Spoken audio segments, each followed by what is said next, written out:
Brillanti Dance. Kull nhar ta' ġimgħa fit-8:30 dejjem fuq One.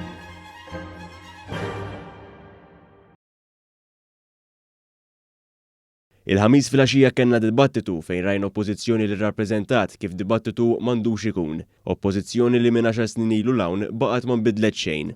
Stqar dan il-Prim Ministru Robert Abela dwar dak li seħħ fil-Parlament il-ħamis filgħaxija waqt seduta parlamentari mimlija tajjiru għajjat minn deputati nazzjonalisti.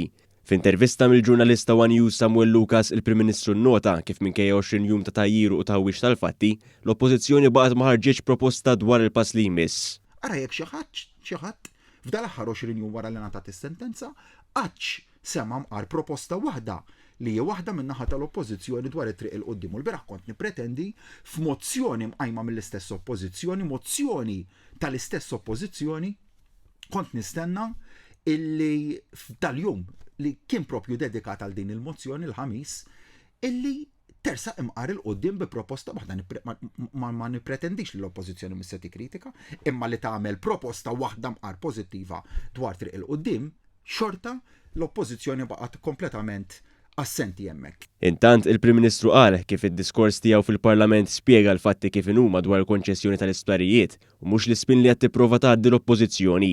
Fid-dawl ta' din l-attitudni il-Prim Ministru għadda messaġġ wieħed li dan huwa l-pajjiż li miexi l quddiem. Għalhekk huwa appella li tinżamm l-għaqda u appella wkoll għall-kalma quddiem il-provokazzjoni li wriet l-oppożizzjoni. Rigward it-triq il quddiem fuq il-kwistjoni tal-isptarijiet, Robert Abela saħaq fuq 3 prinċipji li l-Gvern se jkun qed jimxi fuqhom. L-ewwel nett iridu noffru l-aqwa servizz tas-saħħa illi jixraq lill-pazjenti tagħna, dak huwa fil-fema tiegħi il-prinċipju regolatur.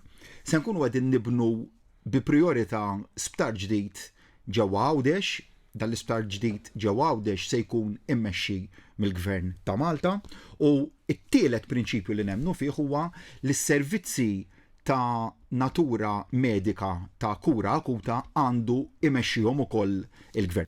Dwar it-tranzizzjoni tal-isptarijiet lura għand il-Gvern Malti, il-Prim Ministru assigura wkoll tranzizzjoni mingħajr xkiel. Intant il-Prim Ministru fakkar kif huwa kiteb lill-Awditur Ġenerali sabiex jagħmel investigazzjoni biex jieħu l-azzjonijiet kollha meħtieġa biex jirkupra dawk il-ħlasijiet li ġew affettwati li ma natax il-valur tagħhom f'servizzi mediċi u investiment. Min-naħa l-oħra Dr. Abela nnota kif il-Partit Nazzjonalista mhux kredibbli biex jitkellem dwar proġetti fil-qasam tas-saħħa hekk kif kienu li firma ftehim li fih xhieda dritt li jfittex il-kumpanija Żvediża Skanska u li konsulent legali tagħha ma kien ħadd li Fejdrien Delija war li nstabu difetti fil-bini tal-Isptar Mater Dei u li għalihom il-poplu Malti kellu jħallas miljuni kbar ta' flus. Mid-dibattitu tal-beraħ tlugla wkoll ħarġu tista' tgħid żewġ affarijiet oħra kemm il-Partit Nazzjonalista jibqa' partit li mhuwiex kredibbli, imma u forsi iktar importanti minn hekk għax il-Partit Nazzjonalista mhux kredibbli, naħseb hija xi ħaġa illi qasem dubju dwarha. Imma mbagħad lilin minn dan kollu kemm il-Gvern reġa' wera illi hija tippreparat għat-triq il-qudiem u kemm il-Gvern għandu is-soluzzjonijiet biex din il-kwistjoni tkun tista' tiġi magħluqa u nkunu nistgħu nibqgħu immexxu s-servizz tas-saħħa tagħna l qudiem kif jixraq fl-interess tal-pazjenti Għawġin u Maltin kollha.